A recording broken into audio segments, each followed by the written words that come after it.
I'm joined today with Beth Thomas, Head of Service from Gambling Harms, and Saima Afzal, MBE, and part of SAS Rights, working with Adferiad Recovery, an organization that manages and helps people who are dealing with substance abuse issues, gambling issues, and mental health issues, as well as the combination of the three things, often working hand in hand.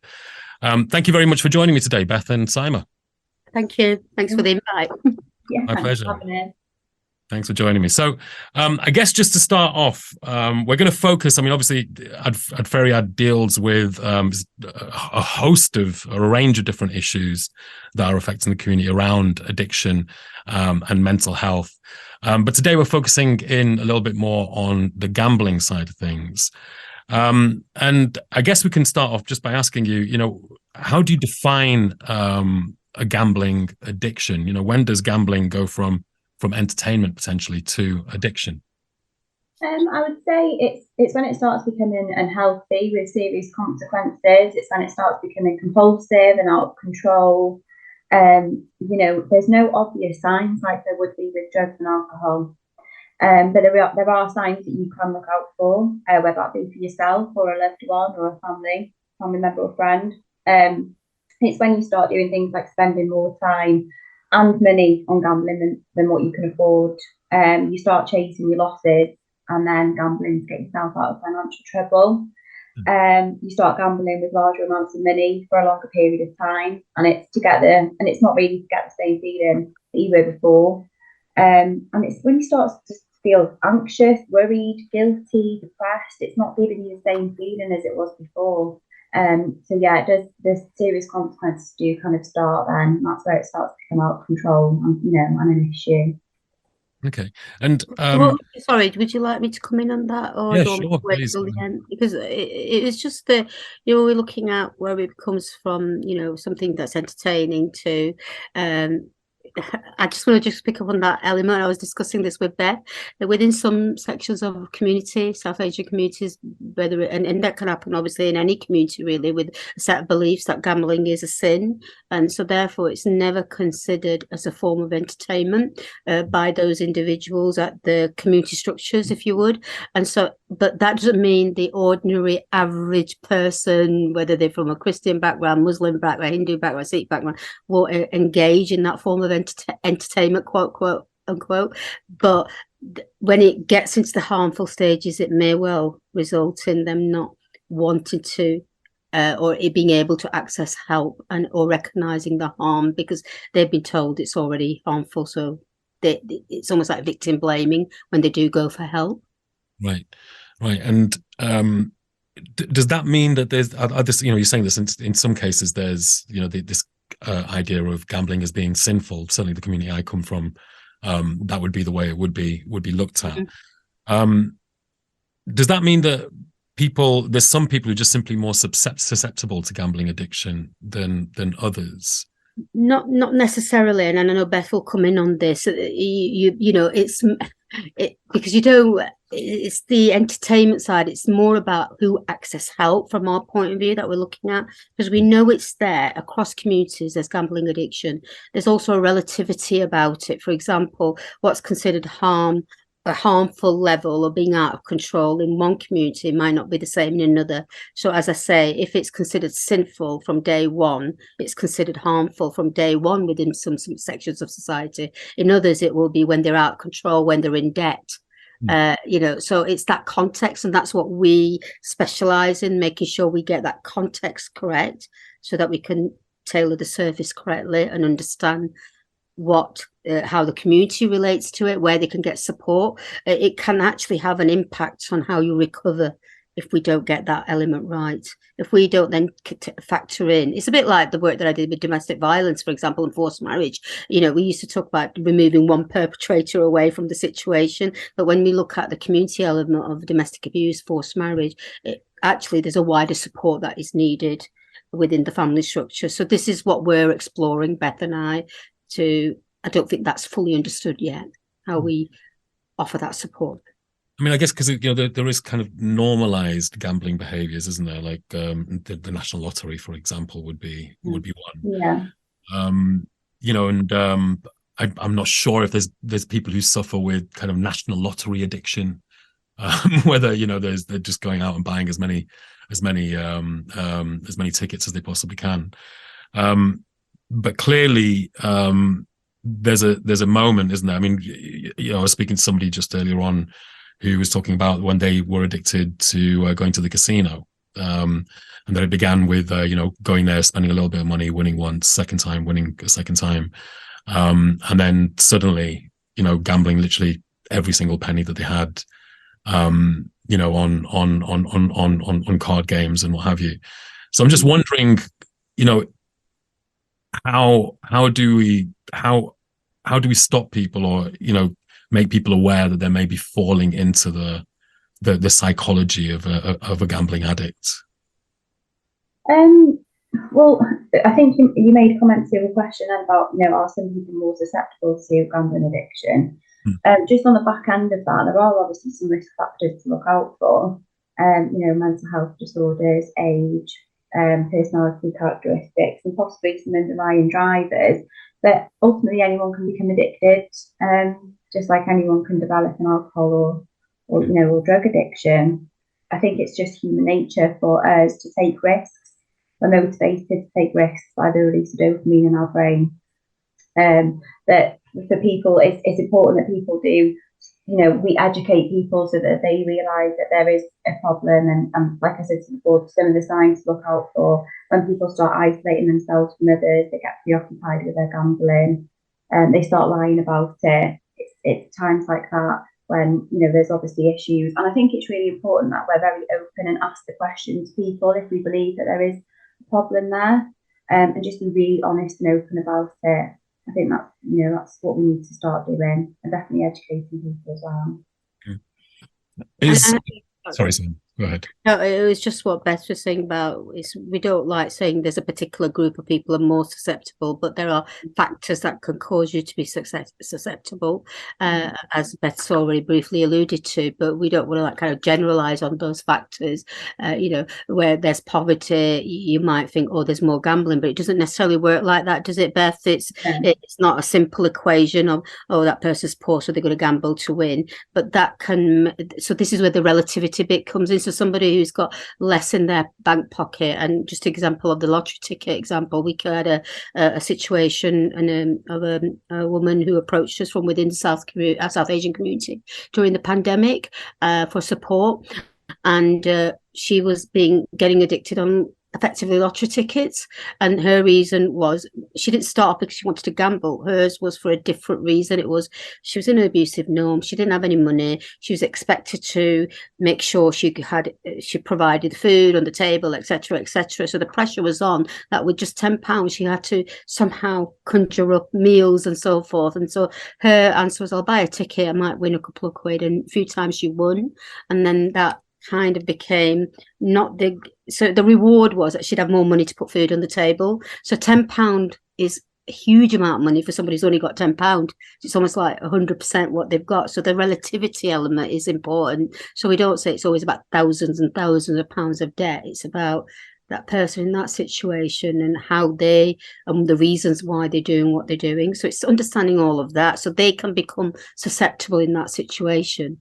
But that doesn't mean to say every poor person, everybody who's got less money in the pocket is going to become an addict, No, not at all. I mean, it's worth where we are currently. The radio station is regarded as one of the more deprived areas in Leeds, and probably has the highest concentration of bookies of any area in Leeds, and also incidentally has the highest concentration of liquor stores, which is an interesting fact, isn't it? But at the same time, I wonder if just the nature of social media, the sometimes abstract images of wealth that people command, whether that might be something that's causing people to gamble more. So I guess my next question is gambling addiction on the increase?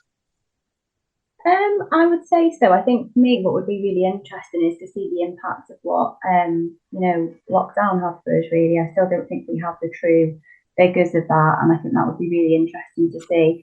I know with women, from figures from GamCare, it's shown that over the last 5 years, the number of women reporting a gambling problem has risen at twice the rate of men. And that's just because of the ease of being able to do it on your phone. And, you know, another side of that is this gambling is what's classed as a hidden addiction. I could be sat here now gambling and you wouldn't know about it. Right. You know, like I said to you before, there's no signs. It's not, you know, it's not like any other addiction. But yeah, I would say it is. What are your thoughts on that, Simon? Sorry? What are your thoughts on that? Yeah, I mean, it's definitely on the rise. We know, and you know, we were speaking before. I think you mentioned about the normalization of it. So it's the normalization. It's interesting because we were discussing about advertising tactics and gaming, and you know, some of it through the pandemic. You know, even I sit and I play a game like Sudoku or word games and free apps. You know, and you cannot play if you have the free app. The minute you do one game, an advert will pop up, and all these adverts invariably will contain some form of gambling. You know, you know that you can win X amount of money. So it's so easy, or bingo, or slots, or play card game, or wherever. And so you've got these adverts that you have no choice over. You can't switch them off, even if you shut the app down. They will pop up, and you have to watch it. So that is a form of social engineering. If you're at home, you're not in a job, or if you're bored, or if you've got other mental health related issues, or if you're a young person. It's so easy to kind of normalize it. So it's the advertising industry that's normalizing it in some ways, that it's all fun. But there's clearly there's a fun element, but it's knowing how you balance it. And there's nothing there that tells you how to balance it.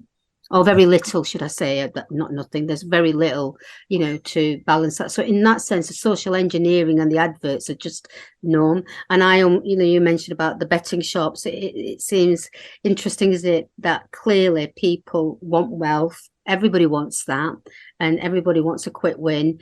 But it's never a quick win, is it? There's always going to be only some winners. So. Yeah, it is normalized, and our industry know where the need is, if you would. It's like marketing. You think, well, they're most acceptable and they're going to spend 1, 2, 3. So it's not even about thousands of pounds and big casinos. It's little bets make money constantly for industry, and we need to do more. And I guess there's, I mean, do you see people who you would class as gambling addicts who maybe are addicted to things like stock market investing or crypto or things like that? Is that an area that comes up in your work? Yeah, it's definitely on the rise, isn't it, Saima? Yeah, definitely. And also some of the younger community, they don't even see it as they almost feel. I was having a chat with a group of young people about this, just as a discussion, not linking it to gambling harm or anything particular. And we were talking about stocks and shares and getting rich and needing money and having ambition, and stocks and shares came up. Sorry, we talk about, you know, ambition, and stocks and shares came up, and then somebody said, "Oh, it's gambling," and another person said, "No, it's not."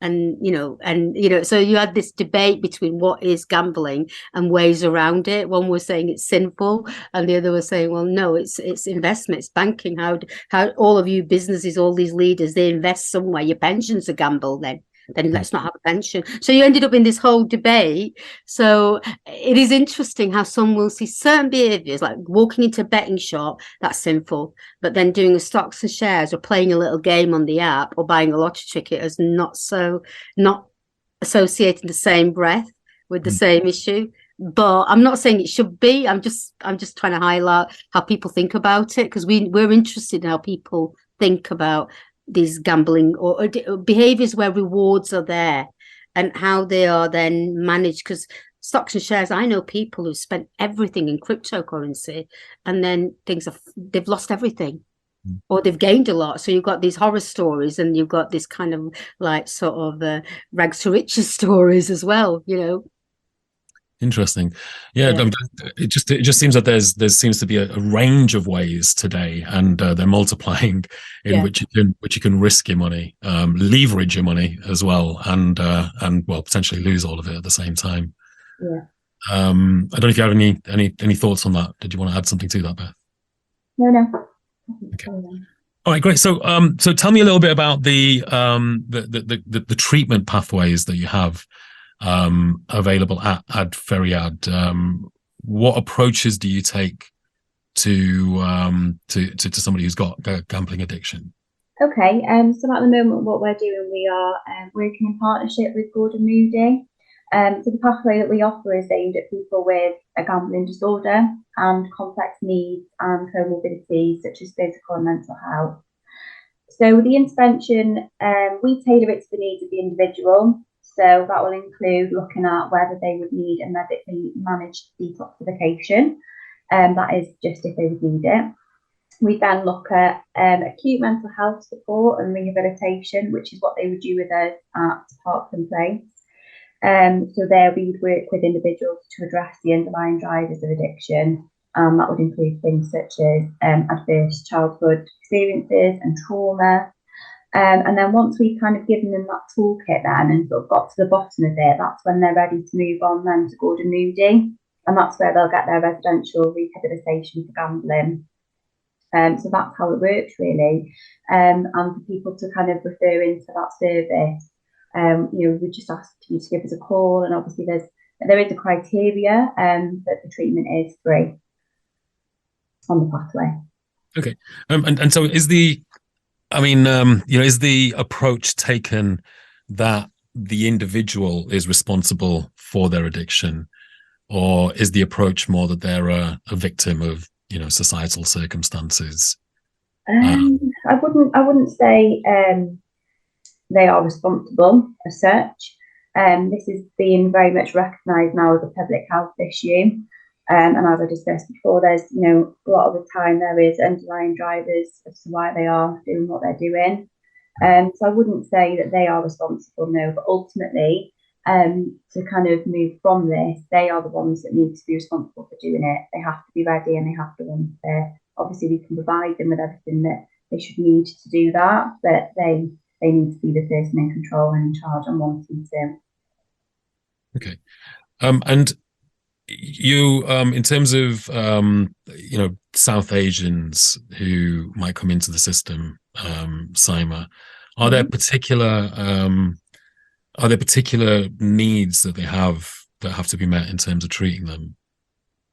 I wouldn't say there's a particular need in terms of the treatment pathway itself, because there's a certain clinical elements that once you have an addiction, and I'm not a clinical specialist, so please, Beth, if come in on this element, where there's particular therapies, clinical medication that might be needed, depending on the type of addiction, what's been experienced. But what I'm there to do is look at some of that equitableness of that service. So, for example, if we're having care in Adferiad, for example, where it's, sorry, Beth, come in, I'm getting my words mixed up here. If you come in, if there's rehabilitative care where you're actually in accommodation, in-house treatment, and you're there for 2 weeks, 3 weeks, of course, there's the basic element of is the food right, is the prayer facilities, are they catered for? They're not going to experience racism.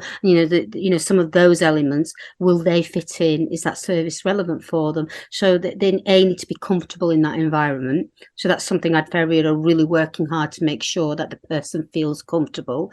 The other part is far more nuanced. It's about that cultural assessment. If they come to us, did they come to us straight away? Have they been suffering for a long time? What other treatment have they had within the community context? Because what you'll find often, given the nature of South Asian community culture, we try to manage things, mums in particular, if it's a child or their son or their husband, or whoever it might be. I say son and husband because we tend to see more men at the moment than women, and we need to do more about understanding the needs of women.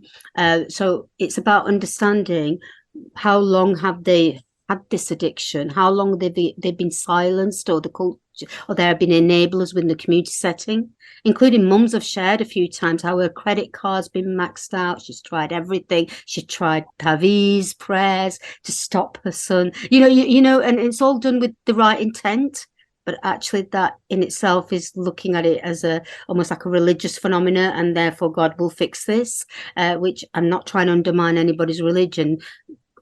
It doesn't work like that. Yes, prayer is important. It's good for meditation. It's good for calming yourself, but in itself, it's not going to fix an addiction. and so it's trying to understand all those dynamics and how the family can support. So it's about a wider network of support. So the person who needs support, and then also the family who may also need that support to understand what they need to do to support or manage.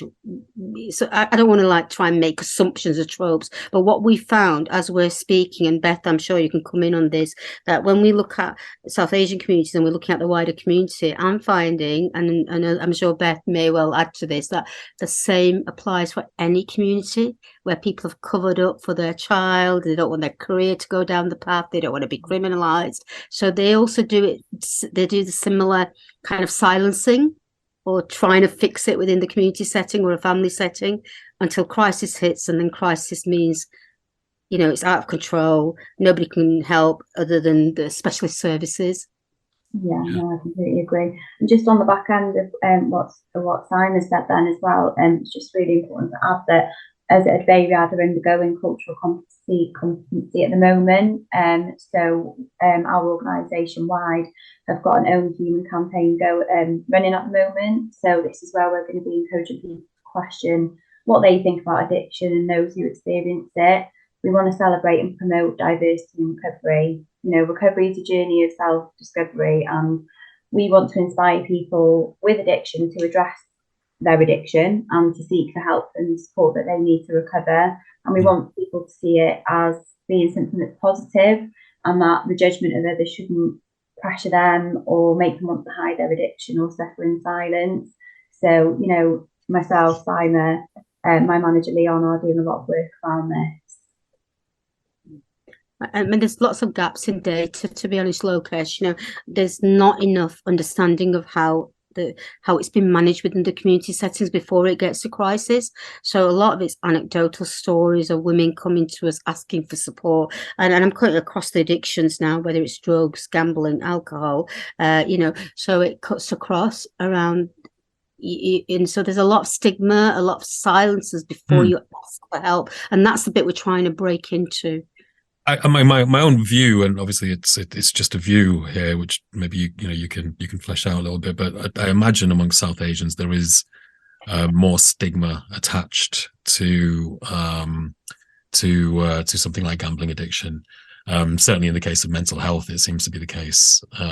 But I imagine that there's a little bit more stigma attached to that. So, I mean, with regards to the kind of the stigma, and equity in services, how do you approach that? How do you ensure that we can present adequate support for those with gambling addiction?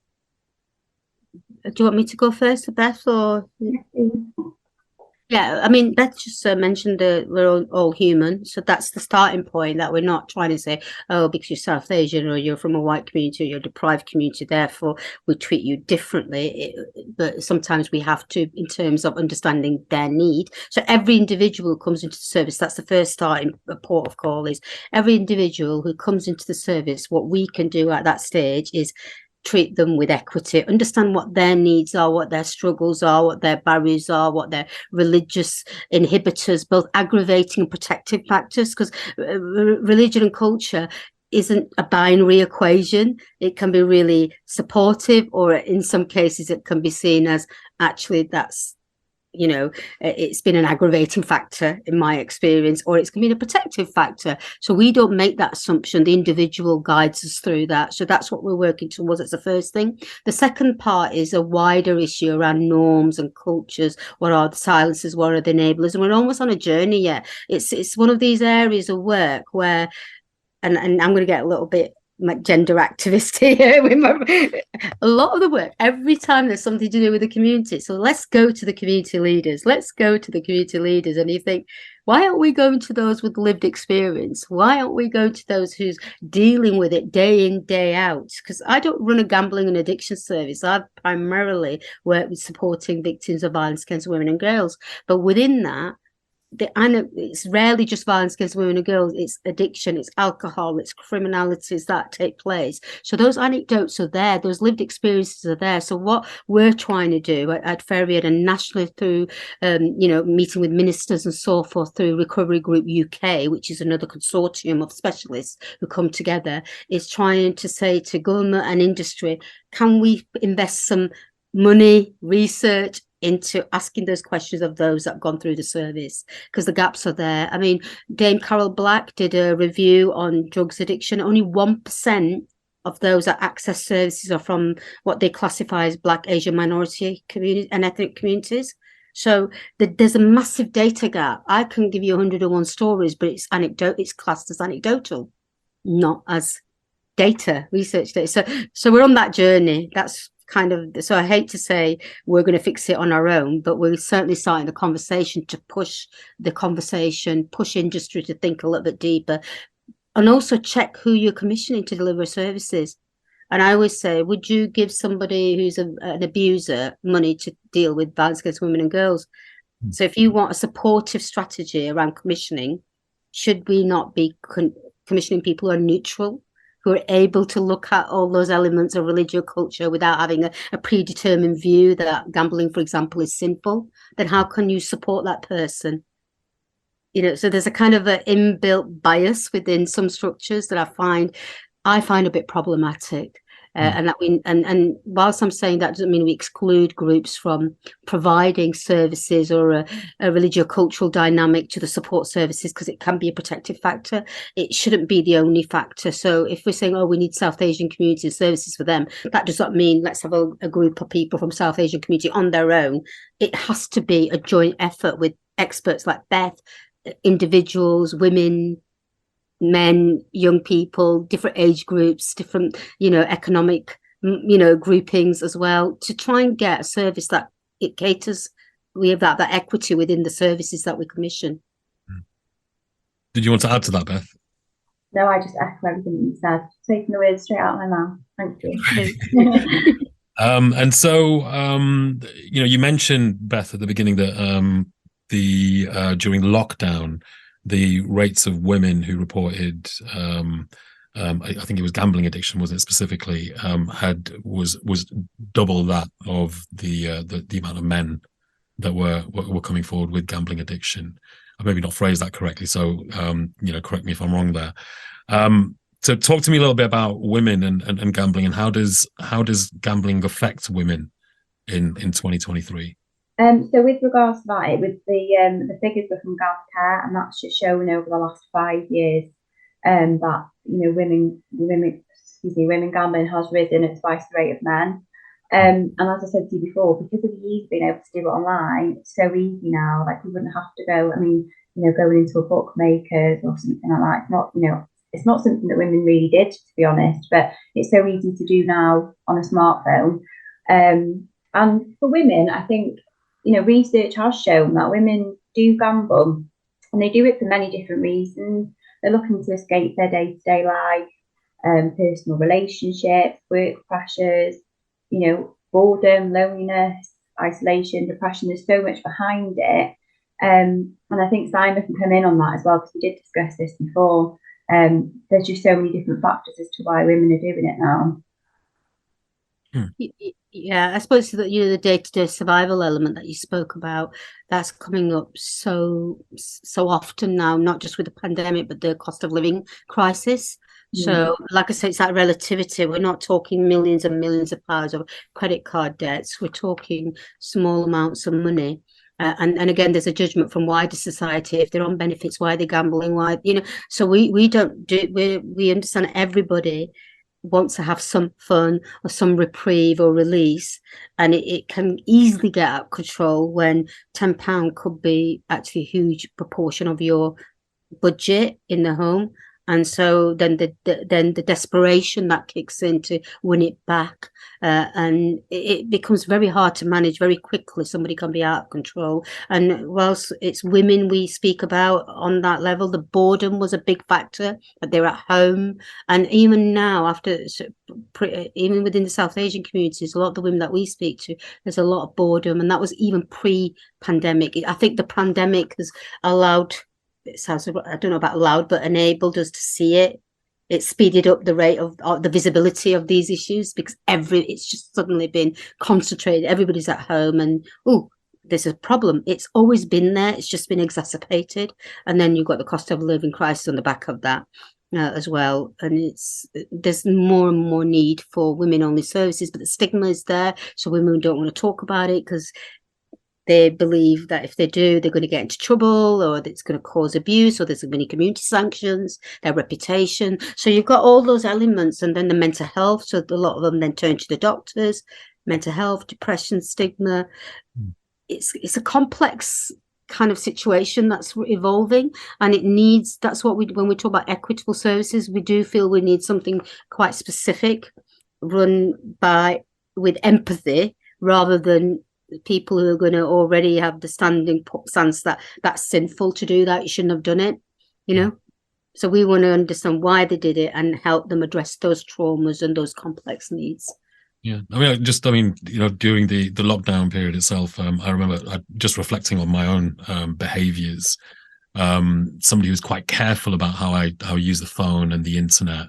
During the lockdown period, I became, I think I still am, quite frankly, addicted to my phone, addicted to WhatsApp and various other things. I got into crypto a little bit during that time as well. So there's clearly there's these environmental factors that can kind of impinge. And I don't know where I'd be right now if lockdown was still continuing, right?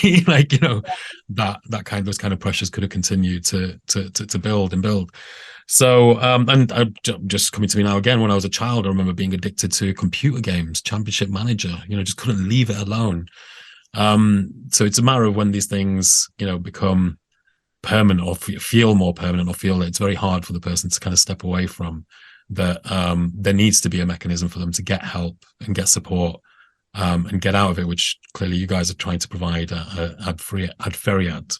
Yeah, definitely. So what kind of support is there available for people if they realize that they may have fallen the victim of a gambling addiction? Where can they reach out to? There's actually a lot of support, and this is where it's so important for us to be educating people on this, because so many people aren't aware that there is support out there. And so I am really passionate about this. So there's lots of different things that people can do. They can ring the National Gambling Treatment Service. They're open 24 hours a day, 7 days a week. And from there, they can speak to one of their trained advisors for information, advice and support. They can also speak to them on a live chat or via WhatsApp. And then from there, you can look at sort of self-exclusion tools that can be used. So I'm not sure if you've heard of Talk, Ban, Stop. Sorry, what was that, Beth? Talk Ban, Stop. Okay. So Talk was obviously the National Gambling Treatment Service, where you give them a call. Ban, it's a block that you put on your devices to stop you from accessing gambling websites and apps. And there's also Gam Stop. So on there, you can register to self-exclude from all UK gambling apps and websites for free. So with them, you can self-exclude for up to 6 months. So 6 months is the least amount of time, and 5 years is the most. And I think it's really important people are aware of that, because so many people don't know. And like me and Simon were talking before, there's banking blockers now. So most high street banks now offer this service. And if you go on to the Talk Ban Stop website, it gives you a list of all the banks that do offer it and how you can reach out and seek that support. So is that something you would arrange yourself? You'd speak to your own bank and say, "Hey, I want to," or your own phone provider, and I want to ban these sites or ban access to these things. That's correct. Yeah. And I mean, could I then change my mind a week later and call them back and say I want to go back to normal? Would that be right? So with the Gam Ban, the Gam Stop, if you sign up for 5 years, you can't get out of that. You're in that for 5 years. With the banking blockers, from what I do believe, there is a cooling off period, and I think even if you say when after a month you want to take that blocker off, I think they have to wait 48 hours, and then that's something they can do. Obviously, that's not, we don't advise that. I mean, if you're having it, it's a great tool to keep. There's also Moses, so they're the multi-operator self-exclusion scheme, and that is for all land-based bookmakers in Great Britain. So what you do is you pop on their website, get their number, give them a call, and what you would do is then give them your sort of address and areas that you go to quite often, and then using their mapping tool, they'll locate all the premises in the area and add them onto your self-exclusion list, which is really great. So if you're going into bookmakers and you've been banned, you'll obviously be approached when you go in there and ask to leave. That one's fixed term, 12 months. So you can say, I don't want to go into these bookmakers anymore within a 5-mile radius of where I'm living. Yeah. And then what would happen if you walked into the bookies? So basically, you'd in the process, you'll ask to give a picture. You'll have to ask them a picture in of yourself. And then once you've gone into somewhere, you'll then be asked to leave if you are in there. Obviously, they have a duty of care and you're on that self-exclusion list. And I think if you were to continue to keep going, I think there is a risk of prosecution as well, if because of this self-exclusion. But I must add, it is voluntary. It's something that our clients would have to set it themselves. Anybody that wants to do this would have to do it themselves. And then also, lastly, I think probably just talking about us at Parkland Place. So we have our own website and obviously our contact numbers on there as well. And that's where you could give us a call for a free consultation. We can talk you through next steps and what we could do to help you. So there is so much out there. And that's what I'm really passionate about, is making sure people know there is help out there. Don't be afraid to ask.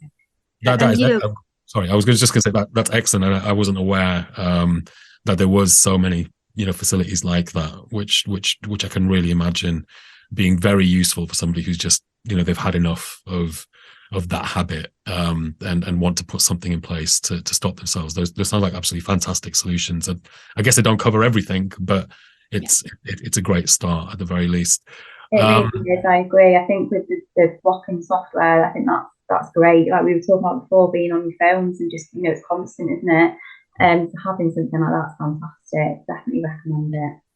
I think there's some, like you said, that it's a fantastic start, but part of what the likes of Adferiad and other groups are also looking at is when we're speaking with industry or through ministers and ministerial levels, trying to explain that whilst these measures go some way to helping, it depends on the bank as well itself, because not every bank offers it in the same way. It can be sometimes it can be so easy just to toggle it on and off, so it needs to be consistently there. So if you've got 5 cards with a similar bank, so you might block yourself on, say, Halifax, but then you've got another card, another bank another card associated with that bank that won't be blocked. And the other dynamics that we're looking into is where those that have got an addiction, whilst they might take some measures to stop themselves spending and blocking, they will then start using those of friends and family, and so we're looking at wider extension of that, which sounds harsh in some cases, because if I'm not guilty of, let's say guilty is the wrong word, but I'm not the one who's spending money, getting myself into debt, for example, and somebody else is, and yet I'm the one who's also banned from spending my money where I might be managing it okay. It's one of those that we're just debating through. Is that too much of an invasion of somebody else's banking facilities and their choices, because we live in a free society, don't we? And it's about managing where's that balance. So we're still having those conversations. Oh, interesting. So a lot of things afoot in the kind of addiction prevention, gambling addiction prevention network out there, I guess. Yeah. We've kind of run out of time for the interview, but I can't say thank you enough for coming and illuminating us about gambling addiction.